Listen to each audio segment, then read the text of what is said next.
Welcome to Picture the Professor, the sports betting show hosted by a real statistic professor. I am with Cousin Jared for Conference Championship Weekend.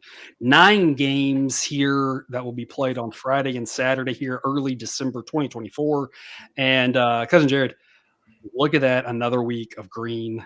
Those season units keep rising. It has been a fun ride with you. It has. To say the very least, it's been a fun ride. Yep. And this one, definitely college football hasn't been as crazy as some where, you would be on a roller coaster from week to week. But this college football season, I don't know if we've ever, besides NFL last year, which will never happen again. No, I don't know if we've ever had a season where it's just, so consistent up. Had a couple of small down weeks, but other than that, it's just, +4 units, +3 units, +5 units, just very, very consistent all year long. So that has been also an enjoyable part of it. It has. I feel, we like to end the season strong. And then it's always fun because it's like, oh, I don't want the season to end. When you're struggling and it's a grind, you're like, I just want the season to be over with, right? But this is obviously one where we hope the season never ends. Unfortunately, it is coming to an end. And I was going to say, this is actually like I kind of get a little depressed at this time of the year because for me, one of the things I love about college football is just how you cannot consume enough of it. Like there is more college football on TV on a normal college football Saturday than what you can possibly consume. And then you get to this all these games because there's only 8 to 10, however many there might be. And so, I feel like I'm losing part of it. Then you've only got the one game next week with Army and Navy. Great game, but only one game, and then you get in the bowl season, which is fun, but it's just not the same. So still a lot of college football left to be played with the playoff and everything. But I am going to miss just the normal Saturday of I just, do not know, not being able to consume everything. And now it's like, man, it's all right in front of me. And it's kind of sad. Well, we'll be able to have an eye on all these games. Just a couple notes for the people here. Our recommended side plays this season have hit at 53%, but we've had more dogs than favorites in that. So that 53% on sides has turned into a 20-unit gain and a 6% ROI. And that's a over the whole season. So if you stacked it up, that's a heck of a showing there. Our recommended totals have hit at a 58% clip. I feel like these are pretty dang good numbers. It's been a lot of fun. And so just a reminder, folks, you can get all of this and more over on the Honor Roll All Access package. Discord chat, great community of people over there, all sorts of extra information. Basically, you get a deeper dive with all the information I provide than Cousin Jared and I can provide you with these words. And if you're with us and you've already are on Dub Club, I know you are so happy that you are there with all the money we've made you this college football season. And even if you aren't, viewer, if you've been with us all season and making us money or making money with us, we still appreciate you and urge you to just consider signing up over there on Dub Club. The All Access package gives you so much information. NFL as that season winds down, college basketball that's ramping up, and of course baseball in the summer. And the link in the show description will get you half off of your first month. Some quick reminders here about the model. It's a player-based model. Ratings reflect the current roster because that affected who is number one in our ratings this week. Yes, really? I had done the ratings, and Texas was number one by 1/10 of a point. And then you had let me know that we had an update with an injury, and one of the Texas best linemen. They've got some depth, so that matters. And that's again the benefit of the player-based model is if you don't have any depth, that's going to matter a lot more. A really good lineman, but Texas has depth. Still cost them about 0.5 point in their power rating, and we have a new number one for the first time. Wow. Notre Dame number one. Wow. Yeah. And I've said it. You go back, if you were 6 weeks ago, I don't know if you remember, I told you all, I think Notre Dame is pretty good. It's just that one really weird game against Northern Illinois. But other than that, they have taken care of business, and the model really likes what it's seen from them here. And so again, player-based model. It's not about, what you've done. It's about who's still with you right now and how that projects going forward. Average grades 100, higher implies more points. We are projecting an average game. One game is unknown. Cousin Jared, a great example of that, Ohio State, Michigan. I don't know many people who were predicting Michigan to win that game outright. I know on game day, I know Desmond took Michigan because he went to Michigan. Because he had to. He had to, but I mean, I don't know many people who were picked maybe to cover, but not to win outright. One game, we do not know what's going to happen. The strength comes in the large sample size games. Again, only 9 games this weekend, but we still stick to our principles, whether there's 9 games in a weekend or 90 in a weekend. 55% winners, again, they're going to lose 9 out of 20 times, so we're not going to win everything. But folks, as we've shown you time and time again, we win more when we win than we lose when we lose, and that's what leads us to the principle. Anything's good bet at the right price or number model gives ABC love like lean. And we'll choose the plays. We've got 2 games we're going to cover without picks. This is the first one, Western Kentucky, Jacksonville State. There's 3 Friday night games. This one is at Jacksonville State, who had a very interesting situation, just played Western Kentucky this last weekend. Mm-hmm. You have to wonder, was Jacksonville State really showing everything they had, knowing if they lost, they played Western Kentucky again? And if they won, they would have played Sam Houston, who might be a better team, different matchup for sure. I don't know. It's an interesting situation. Obviously, I'm not saying the players didn't try hard, but you wonder if the plays maybe were a little bit different, if that played into anything or not. Maybe not. I don't know, but a very interesting situation. Now we get the reverse matchup. Now instead of at Western Kentucky, where it's a very close game, it'll be at Jacksonville State. The model says Jacksonville State by 4.1. I'm seeing it was 3.5. I've seen it being bet out to 4. Pinnacle, which is usually a leader in these type of things, it's already out to 4.5. So initially at 3.5, even though there would have been no value on it, the model might have leaned you towards Jacksonville State. Everyone else seems to agree with that and push that number out. It's very early, but we're kind of starting to end up in no man's land, and the model kind of agrees with that. Total in this game, 58.5. Model says 57.5, so pretty dang close there as well.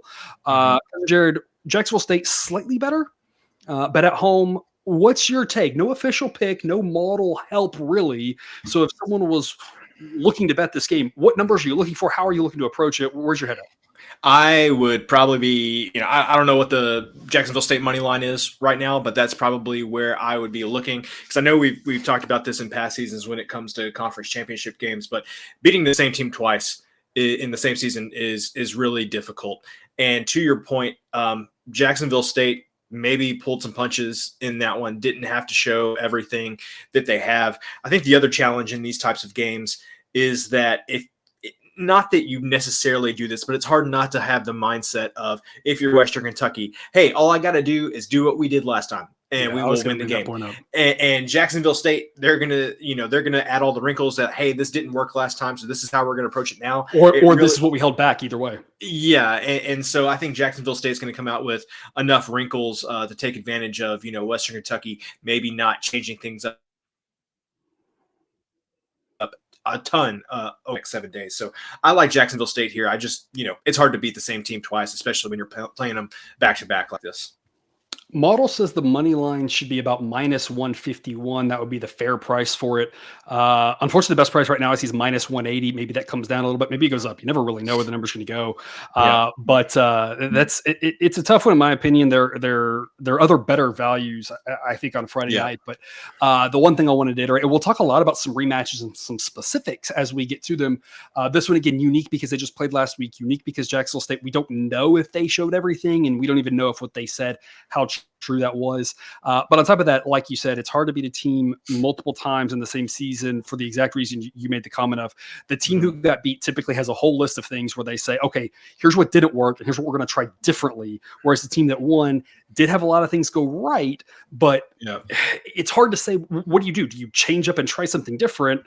If you do the same thing, maybe they're ready for it. So it's just a little bit tougher in that second time. And again, we'll talk more about that as we move on. And there are some other rematches. And maybe what you take from what I said is I wouldn't be back in Western Kentucky in this game. So, maybe if you want to look at the total, maybe the Jacksonville State money line comes back down, whatever the case might be. I would just have a hard time back in Western Kentucky unless the line moves more than what it already has. Right. And again, you never know if it does.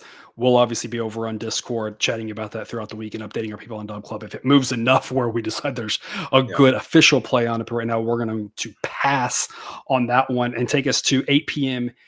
Eastern, Tulane at Army, as Army gets to host this game by virtue of going undefeated in conference, or as Tulane stumbled, to say the least, last week against Memphis, looked really outplayed watching that, but the model doesn't actually penalize them that much for that game. Still pretty high on Tulane, still says with Army the same issue that they just haven't played anybody good except for Notre Dame, and we saw how that went.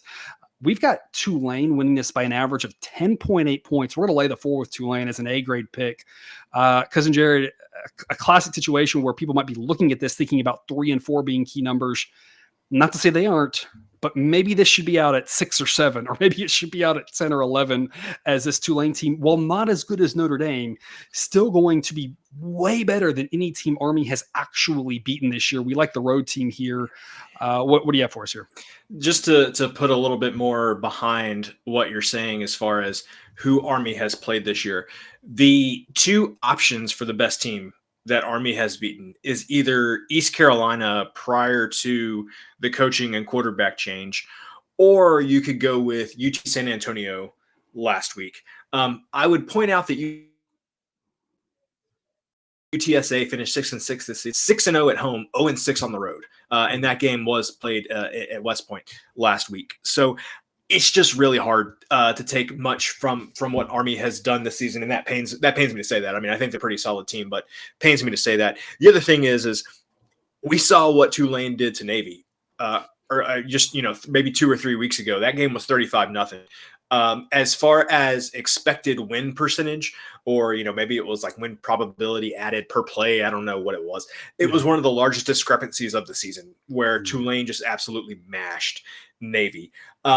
I think Army's probably going to be a similar story. Tulane is coming from playing Navy once a year. They know how to defend the triple option. They had the extra time to prepare for Army since they played on Thanksgiving, a couple extra days of rest.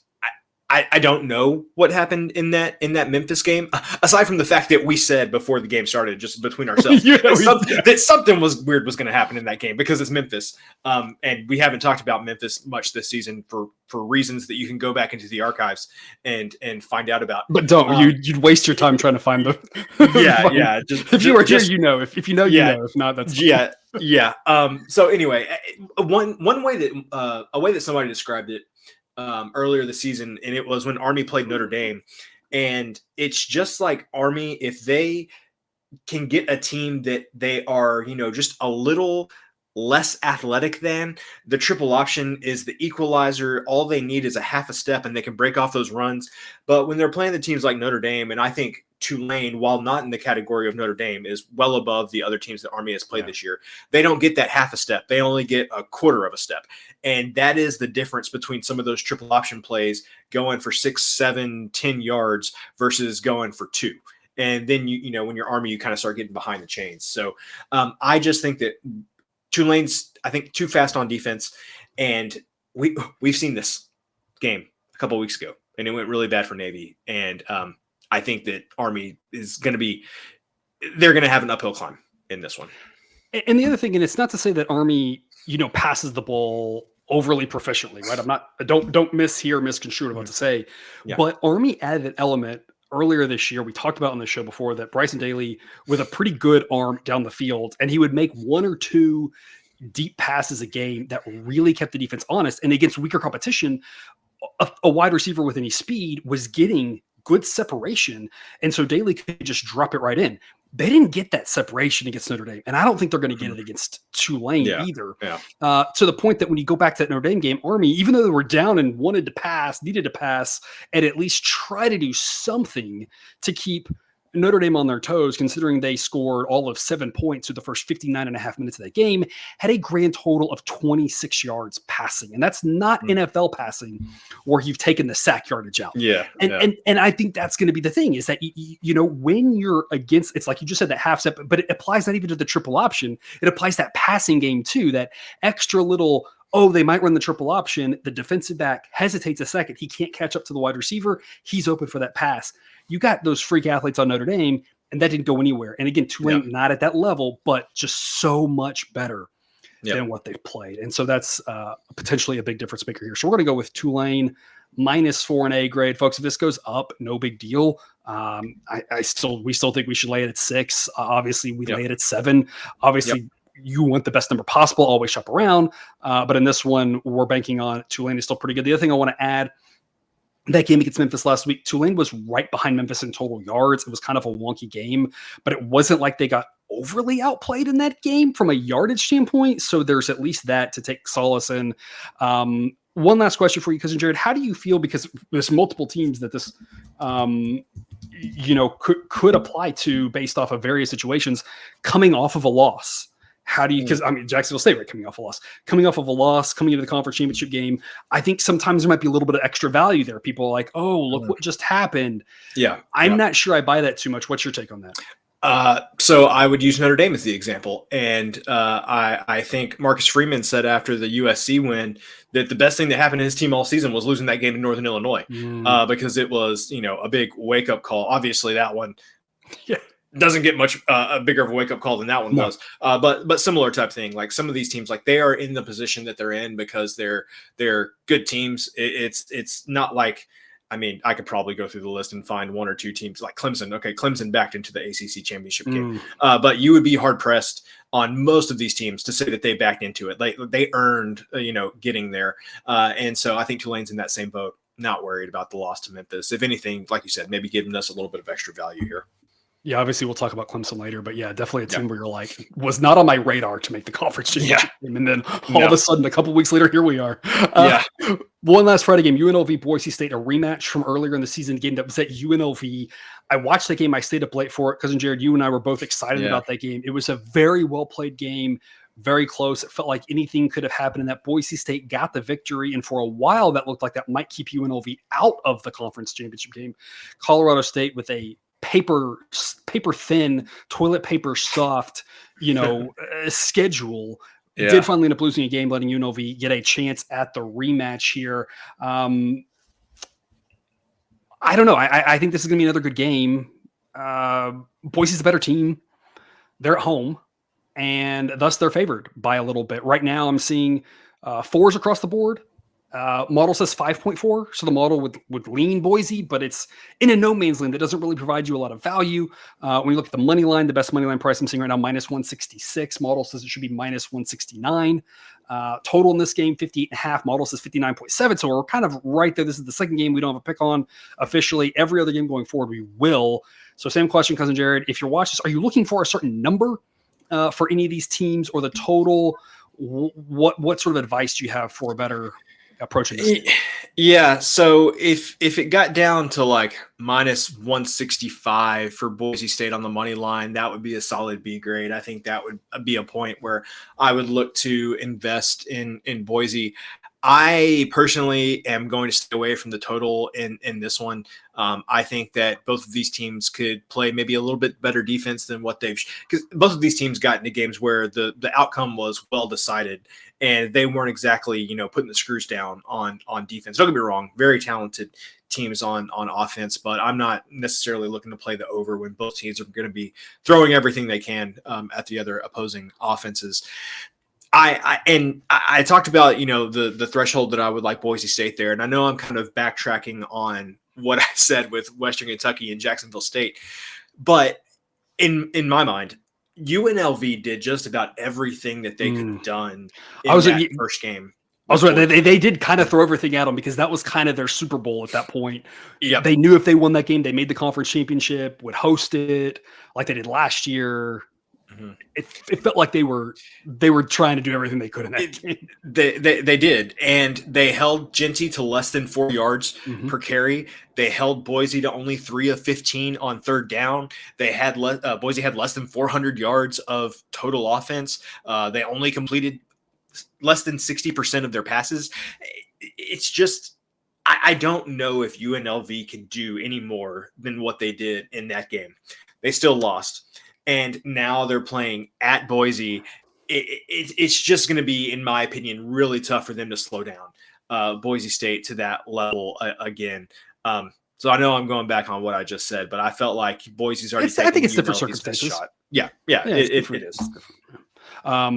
Looks like no weather concerns as of this moment. This is several days ahead. Looks like it'll be chilly. But still, barely above freezing, not really any precipitation, not really much wind, which are big things that can matter. We've seen some, Snowmageddon type games in Boise, especially the Potato Bowl, coming up here in a few weeks. So that's definitely something to note there. I think I'm of the mind we've liked UNLV all season. I don't really want to fade this UNLV team, but I'm like you. I couldn't back them here without an incredible price, simply because of what you said there about bottling up Genty. They were putting. It wasn't just 8 guys in the box. I mean, it was 9. Sometimes it was like 10. Yeah. It didn't even matter. It was 12. There were probably 12 guys in the box on a couple of those plays, to be completely honest. It just seemed like they were not going to let them beat him. And I think that really the fact that they kind of, in my opinion, showed their hand, showed their card, showed how they want to handle him. Now Boise's got this whole week now to say, okay, we know what you did last time to really try to stop us here and stop our Heisman candidate, maybe the best running back in the country, if not one of the top couple for sure. And here's how we're going to try to go about countering that now. So I don't know what else UNLV can pull out, because that was the first time I think I'd really seen any team just be like, screw it, we're going to go 9 in the box. We don't really care. Right. We're going to put a corner on each side, but both safeties are coming in. And so that's really the thing there. So I'm like you, it's kind of a Boise theater pass.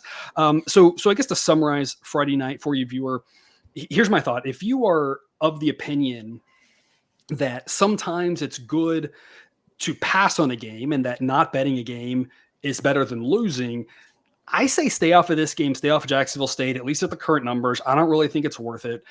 If you're of the opinion that you just want to have some action on this, I think probably the smartest thing to do, maybe moneyline parlay, Jacksonville State and Boise State. I wouldn't put much on it, because the probability that one of them loses it's going to happen. It's going to happen. It's reasonable to happen. It is.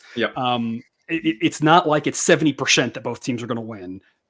That the and's going to happen, that you're going to hit that parlay. So that would just be a small, if you just need some action. I don't really think it's the smartest move. It's probably neutral expected value. It's probably not positive.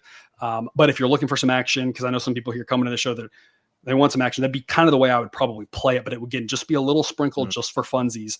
But if you have the ability to pass on this in Jacksonville State, we think focusing your money Friday night on Tulane is probably the smarter option. But folks, as always, shop around. Every bit you could save on said a moneyline parlay on, if you're looking at Tulane right now, there's minus 105s out there, minus 110s out there, that sort of thing. Every 5 cents, every 10 cents you can save can really help you out. If you don't have an account there yet, BetUS, check them out. They've got great deposit specials all the time. Go ahead and check them out if you have not yet. Saturday at noon Eastern, 2 noon Eastern games. We're going to start off with Iowa State and Arizona State. Of course, a neutral site game in Jerry World in Arlington, Texas, Dallas-Fort Worth area. Because Jared, I can't imagine a huge crowd showing for this one. Iowa State travels fairly well. I feel like they tend to travel fairly well, more so for bowl games. I think they'll send some people. Arizona State's got to be excited, but that's a big stadium. I think I think good seats will be available for this one. And we're going to talk one about later where there's going to be some good seats available as well. But it should be a good contest. Iowa State at 39. There's several many Big 12 teams in between Iowa State and Arizona State. That's because the Holding Conference almost tied for first anyway. 4 of them did. Baylor at 5th might be playing the best of anybody in the whole conference right now, especially given their win over Kansas, who was the other team who was playing really well. It was crazy all year. And, it lived up to what we thought. In this one, we've got Arizona State winning 60% of the time. That means we think the moneyline price should be minus 150. We're going to go with Arizona State at minus 133 as a B grade pick. Because, Jared, for me, this just boils down to the model thinks that Iowa State's behind a handful of those other Big 12 teams. Arizona State's been playing really well. And so I'm just going to ride with the team that I think's been playing better, really got it going here as of late. And the model thinks is the better team, laying a fairly short price. What's your take on it?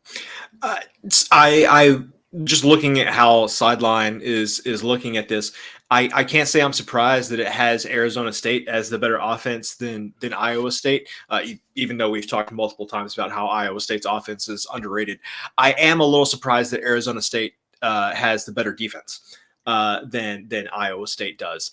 And this is very silly to say, but if you talk about whose fans are going to show up, I think there's going to be a lot more Arizona State fans there personally, just because Iowa State has played in some important games as of recent. Getting to this game, not necessarily a novelty for them. I think also they had a pretty big turnout at the UNLV game. Was it last season? I can't remember. Yeah. I think Iowa State went and traveled to Las Vegas. Yes. And so it's like, going to Dallas, you've been there for a Big 12 championship game. You've been to Las Vegas. It's like, I don't know. Arizona State. I think Arizona State fans are going to be extremely excited about this. Obviously, this season kind of coming out of nowhere. So I think it's going to be more of a pro Arizona State crowd, better offense, better defense. Sure, I can get behind this play. And I think you saw it last week with Arizona. Not that Arizona, was really firing on all cylinders, but Arizona has some good offensive talent and didn't score until the second half. It was like, 35-zip or something at the half in that game. And so you saw Arizona State's defense play pretty well there. So they've been doing well just on both sides of the ball here. As of late, of note, they're 10-2 against the spread this year. Just kind of shows how they've overperformed. And the model thinks maybe the book's still haven't quite caught up to that. Again, nothing to take away from Iowa State. This is their first 10-win season in history, so their fans are pumped for that. And again, they do travel well, so I know that there will be some Iowa State fans there. But like you said, you have to imagine the Arizona State fans are beside themselves, given how rough their football program has been for the majority of the last several years. Kind of finally returning to some of those really good teams they had, back a while ago. Back with Jake Plummer and some of those guys when they had some pretty good teams. So we're going to go with Arizona State here, money line -135. B grade pick. Also at noon Eastern, a neutral site game in Detroit, Ohio versus Miami of Ohio. A situation where we think Miami of Ohio is just the much better team. We've got them winning 67% of the time. Should be a slow game. Look at those pace ratings there on the screen. But we think the money line price should be starting with a 2 or at least in the high ones. A grade threshold for this is -163. We're going to lay -128. A grade, one of our 2 top plays for the weekend. Cousin Jared, Miami of Ohio, what excites you about backing them this weekend in Detroit? They have got a good defense, and an above average defense in the MAC can take you a long way. Maybe offensively, these two teams fairly equal, but Miami, Ohio, having that defense is really good. I also like that they've been here before. I think they made the conference championship game last year. Brett Gabbert is a senior. He's played in a lot of games in his career. So I just kind of like the experience. And we talk about this a lot in the G5 ranks. But, man, when you've got one side of the ball that you can just really hang your hat on and really count on them, which is, I think, what Miami, Ohio has here. I love backing them. So I generally am one that likes to stay away from the MAC. The craziness of the MAC, besides fading Kent State, is very difficult. But like I said, Miami, Ohio is maybe the only team that I really have a lot of confidence in. Miami of Ohio, of course, already played Ohio this season, already beat them. And folks, they didn't just beat them. I mean, they pretty well hammered them. It was 16-0 at the half.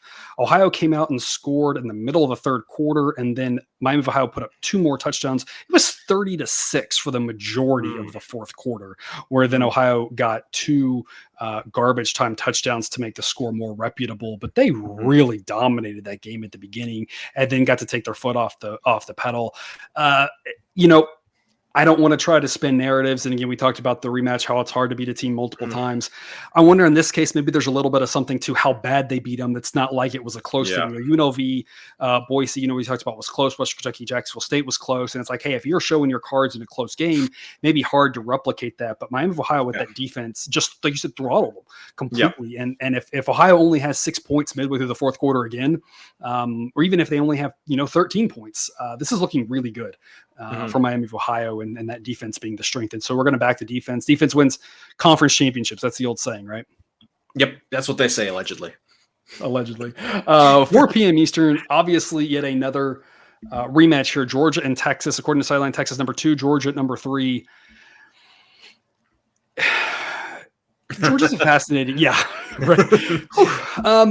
Yeah, because people are watching this, they're like, Georgia number 3. Like, did you watch the Georgia Tech game? I watched the fourth quarter and the third quarter, and yeah, Georgia looked like one of the best teams in the country with what I saw. I don't know what you're talking about. Yeah. I didn't watch the beginning because I didn't expect that to happen. Yeah. You know, how much of this is a case of Georgia getting everybody's best shot, people knowing how good they are? Credit to Georgia Tech and their play calling and the game that Haynes King had, and the fact that he was just willing to literally lay his body on the line time after time and had a running back's worth of carries in that game. You know, Georgia has not been that impressive this season. I will for sure say that. I don't know what's going to happen in this game. And so I think ignore the 2 of the 3, ignore the numbers just for a second, just, and I never say that, right? But just for a second, humor me and ignore the numbers, because, I would tend to say it's hard to back Georgia coming off of the game they played against Georgia Tech, the way they looked, the fact that it went 8 overtimes and they had to walk to the other side of the field. Those guys walked 25 extra miles in that game, probably because of walking back and forth every 4 minutes at the 2-point conversions. Yeah. Had to beat them up. But it's kind of hard to back Texas because Georgia's best game of the season by far was against Texas. And Texas did not look good. It never looked like they had a chance in that. So to me, I've got 2 really conflicting pieces of information. Give Georgia a little bit of a home field advantage here, just a tiny bit. They play in that stadium all the time. They're very used to it. Yep. They're going to have the fan advantage. This to me is a coin toss type game somewhere near it. The model says Georgia wins 51% of the time. Maybe it's only 48. I don't know. The bottom line is I have zero idea what's going to happen. Either one of these teams winning by 20 points would not surprise me based off of the body of work that Georgia's had and based off the first matchup that happened in Austin where Georgia really showed up. I've got all these conflicting pieces of information, which goes back to, I don't know. I'm getting Georgia plus 127, A grade pick because of the odds. And again, this is go back to what we always say, just because there's only 9 games this weekend, it doesn't really matter. If you went to the roulette table and you could get plus 127 and they said, but you can only do it 9 times, you'd say, sure, give me the plus 127 on red or black. It doesn't really matter. And you do it 9 times, right? It doesn't matter if they say you could do it 3 times, 9 times, or 900. You'd love to do that 900 times, right? And that's what we try to do over the course of the season. But you still got to do it every chance you get. So for me, this is about the plus 127. The A grade is about the price of who the heck knows what's going to happen in this game. I think anybody telling you they know what's going to happen is full of it. Cousin Jared, how do you see it? Well, first thing I will say is, I feel like the Texas A&M game is a Rorschach test for how you view life. Because Texas could have scored so many more points in that game. 2 red zone turnovers. You can't be happy with how Quinn Ewers played. In my opinion, he made like 6 great throws, and yet he also made some really very bad plays as well. Yes. And I think that A&M's probably the second best team that Texas has played this season. You could say Michigan, but I think at the time when Texas played Michigan had some issues at that time. Maybe Michigan's better now. But I would say A&M probably the second best team they've played. And then if you look on the A&M side, it's like, well, they didn't score an offensive touchdown. They got 5 trips in Texas territory, came up with 0 points. You could have replayed that game, but they blocked a punt. They got a red zone turnover. I don't know. You could play that game, exact same game 100 more times, and it would never play out like it did. No. That was the strangest game. That was a very weird game. Yeah. That was one of the strangest games I've ever participated in. What I take from that, though, is I have no faith not no faith. I have little faith in Quinn Ewers against a team like Georgia, seeing how he played against Georgia earlier this year, seeing how he played in that A&M game. At the same time, I don't have any confidence in Georgia showing up for an entire game. Sure, they can play a half, but then it's possible that Carson Beck throws 2 interceptions in 1 quarter. And anyway, this is just a long way of me getting back to exactly what you said. I don't trust either of these quarterbacks. Texas has a really good defense, but when and if Georgia strings things together on offense, they have a really good offense. Just give me the plus odds. I think as a college football fan, and coming here for, sports betting advice. This is the best case scenario, a great game, and you get plus odds on a good team against another good team. This just seems like a good situation all around, in my opinion, unless you're a Texas fan. A good team who's going to not have to travel very far, that plays the stadium seemingly every year, once or twice, that's going to have the fit of it. And Texas will send some fans, of course, but it'll be mostly Georgia fans there, of course. The other thing really to talk about here, like you said, Texas defense won them that game against Texas A&M with forcing some turnovers, some goal line stops. Number 2 ranked defense, according to Sideline. It couldn't win them the game against Georgia because they didn't look, Georgia found some ways to exploit it. Now, again, we talked about the rematch issue of this. Texas will be watching all week and figuring out what Georgia did successfully. And that defense is really good. So you trust them to be able to step up and probably make some adjustments. But while Georgia's had some deficiencies on defense this year, especially relative to how good Georgia's defense usually is, I'm like you, I'm just not convinced that Texas can go the whole game without making some mistakes. They got the running game going really well against A&M, and then it's like, well, we're going to keep putting it in Quinn Ewers' hands. And eventually he made a couple mistakes. So there's just so much happening in this game, so much talent, like you said, a football fan's dream. And like we said here, it's really just about plus odds and what are 2 great football teams. The last thing I want to say here, Cousin Jared, no matter how this game ends, the hot takes are going to be flowing. Yes, we just got to be ready for them Saturday night, Sunday morning into the bowl season. If Texas wins this game, the hot take is going to be how Georgia needs to fire Kirby Smart after missing the playoff last year and after this fall now and all the different things, right? It's going to be about how this Georgia team is just not very good. And we should have seen it coming because, that was fluky the first time Georgia won. That was the only complete game they played all season. And everyone's going to say, we should have known Texas would win this. If Georgia wins this game, the hot takes are going to be, we never doubted Georgia. They just, know when to turn it on, and they turn it on in the second half against Georgia Tech, and they turn it on, in Texas earlier, that sort of thing. And the hot takes, I just feel like are coming from this one. Everyone's going to have said we should have seen it coming. But that's what I'm saying is when you should have seen everything coming, you don't see anything coming. And that's when you take the plus 127. Because you can get a +3 out there. Now you have to lay some juice. Personally, I like the odds rather than the +3 because part of I have no idea what's going to happen. Either team could run away with this and it wouldn't really shock me. Are you in agreement with that? Yep. I 100% agree with you. All right.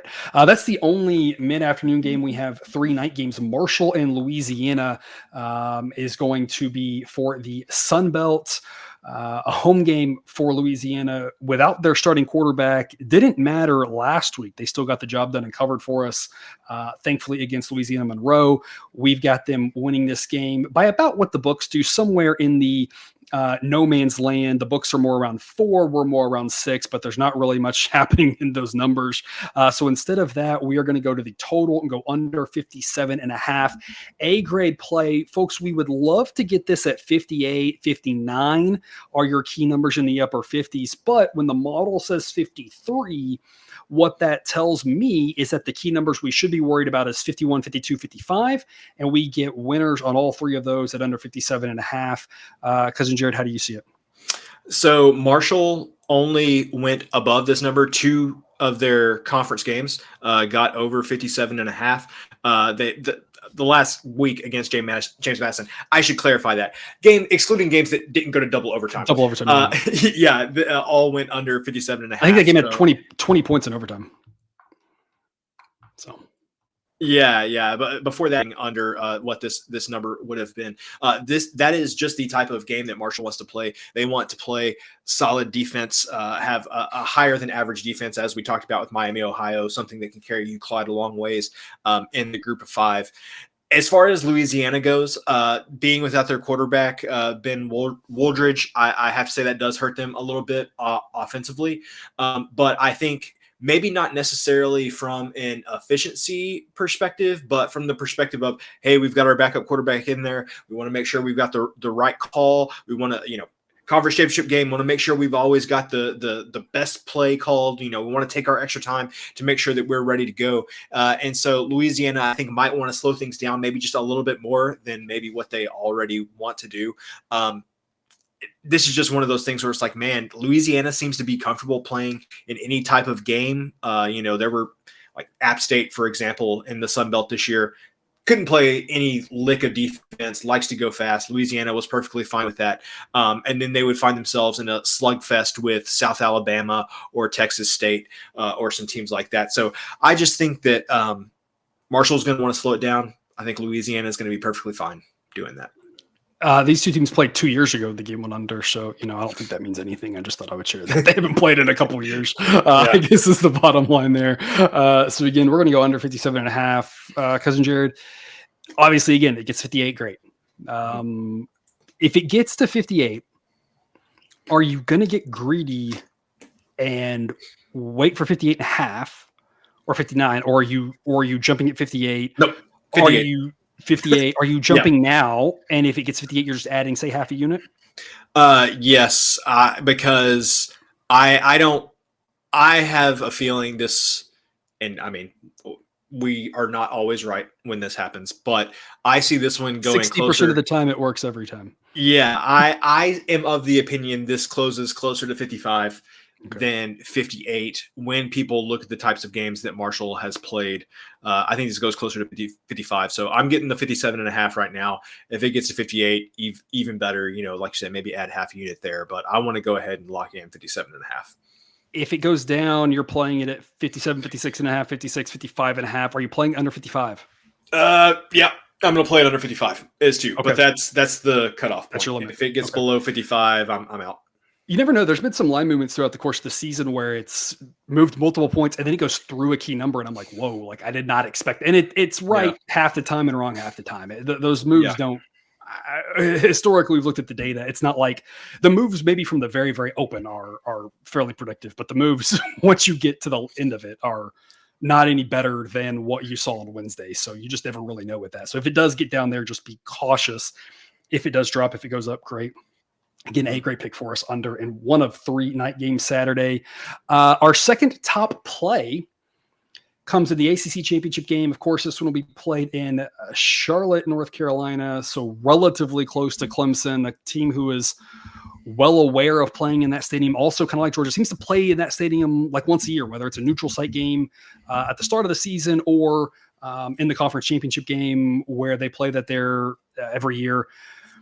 SMU are going to have to travel. SMU fans excited. They have money to travel, but there aren't that many of them. So it'll be a very pro-Clemson atmosphere. So giving them a slight home edge, not much. And we still think that SMU should be favored by a lot. We've got them winning this by an average of about a touchdown, winning 2 out of 3 times. We're going to go minus 135, A grade, top play for us. Because, Jared, SMU's been good to us all season long.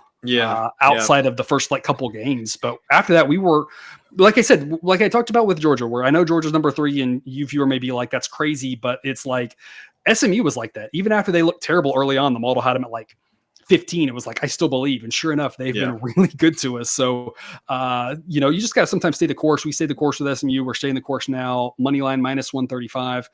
Cousin Jared, I know you love SMU. Tell us more. Yeah, this is probably my favorite play of the weekend as of right now.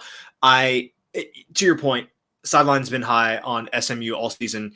After that first game against Nevada and maybe the second game where they lost to BYU, I know I was questioning things. They were, we were trading in. You can go back and find in the archives. We were like a little bit worried. Offensive line was a little bit of concern, We were they couldn't decide who the quarterback was. Preston Stone played so well last year. Why are they throwing Jennings in there? The model never lost faith. You and I, we were losing it a little bit. Yes, we were questioning things, but obviously since then, nothing but great things. In my opinion, maybe not similar to Notre Dame from the perspective of, talent or things like that. Like I know Notre Dame's number 1, sideline has SMU down at number 11, but in my mind, similar to Notre Dame in that they have done nothing but take care of business all season. They have passed every test that you could put in front of them with flying colors. Clemson Just like Notre Dame with that. I think that might have been the same week that Notre Dame lost to Northern Illinois, that SMU lost to BYU, or is 1 week apart. Very close. Yeah, very close at the very least. And BYU turned out to to be pretty decent, which we weren't really thinking at the time either. We did not know that at the time. Clemson, I think Clemson just struggles with the good teams. You saw it in the game against Georgia. You saw it in the game against South Carolina. And not that, they weren't in that game or anything, but I just the same story with Clemson year after year on offense when they're playing another good team. I just don't know to get over the hump. And what I do think SMU has that with Kevin Jennings and some of the other offensive weapons they have. So for me, this is like Clemson just getting too much respect. SMU's really good. Actually, it's a combination of both. Clemson's getting too much respect, and SMU's not getting enough. And I would be remiss if I did not point out SMU top 10 defense. We loved their defense all last year as well, and said it was underrated, that people were not considering them as an elite unit. We said last year all season, as they just destroyed teams week after week, we kept backing them. They kept making us money. We kept saying SMU was playing at a Power 5 level despite not being in a Power 5 conference. Lo and behold, now they are in a Power 4 conference, and they ran the table in conference and played at that level. They lost a close one to BYU, but honestly, everybody lost a close game to BYU, it seems like. Right. And that was early in the season, and I think they've justified what we said all last year. Of course, last year they got to the bowl game, some guys opted out, and they didn't want to play in the cold weather, and they really got caught with their pants down. So we don't have to talk about that, because that was an excuse and an aberration. Otherwise, SMU just looks better and better as the week goes on. We talked about backing them last week against Cal, even though the game didn't mean much, and they just walloped them. I don't think they're going to have that easy of a time with Clemson, but Clemson's good and SMU's really good, I think, is the bottom line. And so even though they may not have a crowd advantage and they may not have a travel advantage in this situation, we do like them at minus 135, one of our top plays, A grade. One more game to talk about, the Big Ten Championship. And again, just a reminder, if we've been helping you make money all season, we'd really appreciate it. If nothing else, check out the picks only package. Only $19.99 per month. Gives you all the picks, highlights what the top plays are, what the honorable mentions are. You get a handful of plays on most days. If there's bigger slates, you get more plays. Got some promo codes there to save you some money. Really appreciate you. If you help us keep the lights on here, that is awesome. Very helpful. We also, again, shout out to BetUS for helping us keep the lights on here. And if you're already with us on Double Up, again, we thank you for your support. Big Ten title game, Penn State and Oregon, will be hosted here in my backyard, Indianapolis. I was looking at tickets for this, actually, because I was like, I think a lot of Ohio State fans had tickets. I've been putting them up on to sell. And sure enough, watching those ticket prices fall, at some point it's going to be too much. I'm just going to have to go, because the ticket price is going to be so low. And these are two really good teams. Oregon, number 4, not far behind those top 3. Oregon's a very good team. The model just maybe a little bit less impressive, but it's rounding error. So don't be just deterred by that. They're one of the top teams. Penn State at number 9, a little bit of a gap between number 8 and number 9. So that's kind of where it starts to fall off. That's where we've got Oregon is a little bit better. The issue is they're favored by 3.5 right now. Looks like pretty much across the board. We've got them at 3.9. I think that's a pretty good number. 3.5 or 4 is where this number should be. No real value there. We're going to take the over. 49 B grade pick. Model says 51.3. Because, Jared, I just cannot get out of my mind that Ohio State and Penn State are very similar teams. And I know they played each other this year, and that was kind of turned into a defensive, slower pace, whatever. We just saw Ohio State kind of play a game against Michigan that kind of looked like what Penn State's done against Michigan in the past years as well. But when we saw Ohio State play Oregon, we saw a much more high-scoring game. Not like the game went into the 80s, but it was able to clear this number of 49. I'd love a 48, but in general, I think when people look at Oregon and the fact that, yes, we've loved the Oregon unders this year, because when they need to just go take care of business against a weak team, they score 35 or whatever and shut it down. When they don't have to just take care of business, they keep scoring. We saw it last weekend. It's why we said to back Oregon and lay the points, because they were just going to keep on scoring. Penn State's good enough. They're going to have to keep scoring all game. And the games that Oregon has to keep scoring are the games that or wants to keep scoring, like last week against Washington, are the games that tend to go over. So we're going to go over 49 B grade pick, because you're going to tell us more. So I like your take there. I think that's a really good way to look at this. I'm going to do our favorite thing that we try not to do too much. I'm going to read scores here. So these are Oregon's points scored in conference games: 34, 31, 32, 35, 38, 38, 39, 16. The game against Wisconsin, outlier there. And then last week against Washington, 49. Clearly, like Oregon between 35 and 40 points, 34 and 40 points. That is kind of where Oregon lives. You really only need, I think, Penn State to get 14 to 17 points in this game. And I think even if Penn State, because I still struggle with this sometimes, Penn State has just not been able to beat the good teams in the Big Ten. I think that Oregon definitely qualifies. They're still in the Pac-12. I don't know what you're talking about. Well, yeah. This is the Rose Bowl. I'm just getting to see the Rose Bowl in Indianapolis. yeah. It is all very strange, this world that we live in. Yeah, does Penn State not being able to beat the good teams, does that apply in the conference? I don't know. I feel like I'm very 50-50 on this one. Well, and then it gets worse because, like, with college football, if I want to see a Hawaii score, I have to go to the Mountain West. In my little drop down, but in basketball, if I want to see a Hawaii score, I have to go to the Big West. Big West, it's just true. Only you and I would have a podcast and know something stupid like that. yeah. So very, very difficult. Anyway, so even if you fall into that trap that I may see myself falling into at times, that Penn State might just get blown out in this game, or at least maybe maybe the game ends closer than the score is closer than how the game actually played out at the end, maybe. But I think that Penn State falters some in this game. I still think they can get the 17 or 20 points. And based on what Oregon's done all season, that ends up putting this game, in the lower to mid 50s and not in the upper 40s. So I like this over as well. To your point, I think Oregon's going to keep scoring. Because I think Penn State's going to make them do enough. I think Penn State's going to make them get to 17, 20 points. That's going to be enough to push Oregon to get into the upper 30s. I could be crazy, but I feel like this version of Penn State and the ratings from Southern would indicate this. Their offense is better than their defense. Their defense is good, but it's dropped from last year when it was top 5. And their offense last year put up some points. And yes, their offense did not put up points against Ohio State, Michigan, who had also top 5 defenses. But their offense, I feel like last year was more like 20th, like good, but yeah, they couldn't get over the hump against the elite defenses. When I look at this Penn State team, I'm like, I know we want to compare them to previous teams, but a new offensive coordinator, that tight end who can do literally everything. Warren, yeah.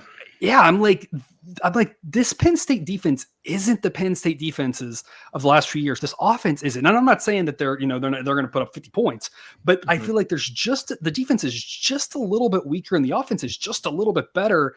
And I look at this and I see Oregon's going to put up some points as much as they want almost. And Oregon's defense is good, absolutely, but it's good enough to really halt the Marylands of the conference, the Rutgers of the conference, Michigan State, Purdue's, right? Those type of teams. But like Penn State's going to score some points, like you said. So I just look at those rankings and I'm like, yeah, I think that kind of aligns.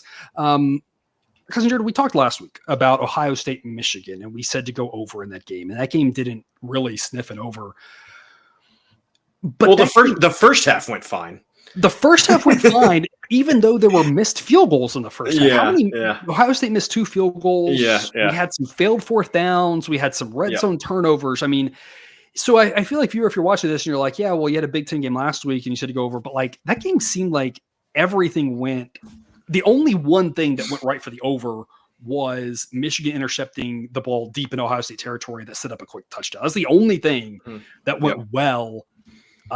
Really for the over. Otherwise, it was like all the special teams things, all the turnover things, all the fourth down things were all beneficial to the under. And that's the sort of thing that happens. That's why we say there's no such thing as a sure thing. There's no such thing as a lock in gambling, right? We want to make sure we are careful about that. But I think the same thing applies where we really liked that over last week. And again, it didn't happen, but we kind of said there's a couple different ways this plays out. And we get to the window. If Penn State keeps this close, where the books have it, if it lands close to the spread, what the model has, which is close to the spread, sideline says 28-24 or maybe 27-24, right? That would be a very reasonable score for this game to end. Either one of those, 51-52, we get the over.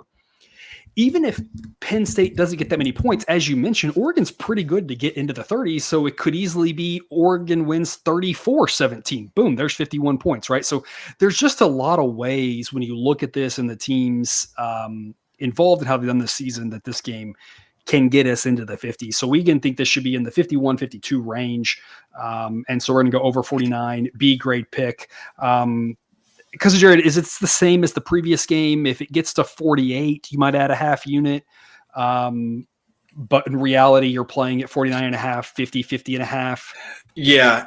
I mean, honestly, if 51's where you're starting to draw the line. Yeah, I'm probably out at 51. I want to win on 51 in this case. So if it's 50 and a half, I'm probably still going over. If it gets down to 48, I'm probably adding an extra half unit there.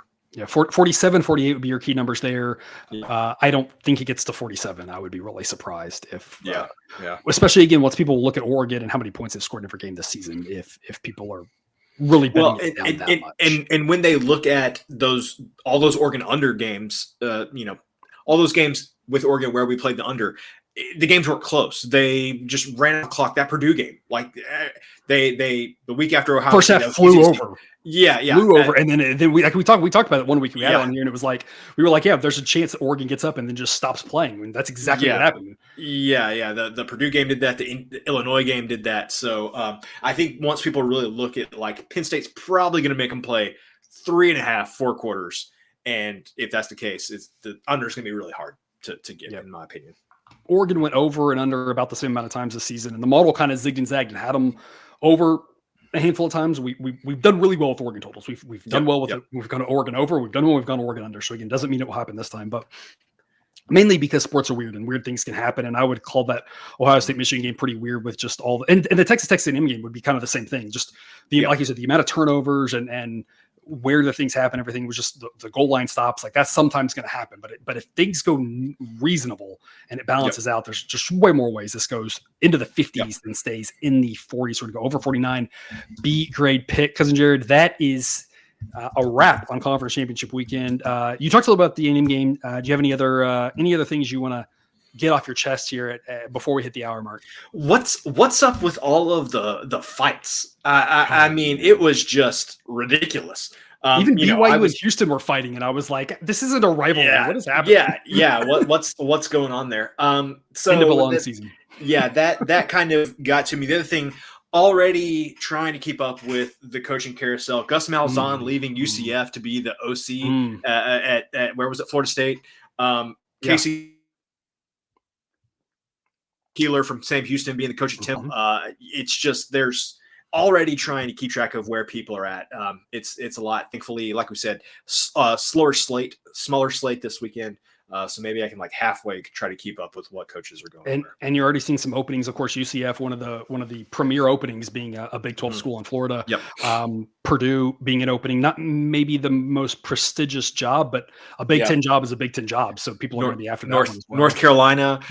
What are they going to do with Ryan Day? Because everybody wants to fire him, but what happens if they get to like the national championship game, which is completely possible? Anyway, a lot of intrigue, and that doesn't even mention transfer portal. Yeah. Anyway, college football never stops. And I'm sure we have some Ohio State fans watching the podcast who are upset with Day. I would, I don't know. My cautionary tale on that would be, I just don't know who's out there. They're going to get this necessarily better. Sometimes when you make change for change's sake, sometimes it doesn't go well. It's not like there's to me a slam dunk hire unless they, can talk Nick Saban out of retirement. I don't see that one happening because I don't really know what they would, why he would do that at this point. He's able to make commercials for Aflac and, hang out with his boy Pat. Hang out every Saturday and talk college football. Looks like he's just living the best life possible, and he's got more money than he needs at this point. So that'd be like the only guy who I'd be like, you want to go with him, but otherwise, like I'm just not sure. And you saw it with Alabama with DeBoer, who we all thought was a great coach and struggled there at Alabama. So it's not like you're guaranteed to go get the next hot coach, and he won't struggle there as well. So that's a tough spot for Ohio State for sure, because obviously they wanted more than they got, but I don't know if the right answer is out there. And so that's also just an extra crazy thing. So anyway, I hope you've enjoyed the show today. I hope you enjoyed the show all season here. Again, we have way more to offer over on Dub Club. Check that out if you have not yet. If you're already there, again, thank you so much. Thank you for watching this show. We wish you the best best of luck here this week as college football season does wind down, sadly, to an end. And remind you that you can eat your betting money, but please don't bet your eating money.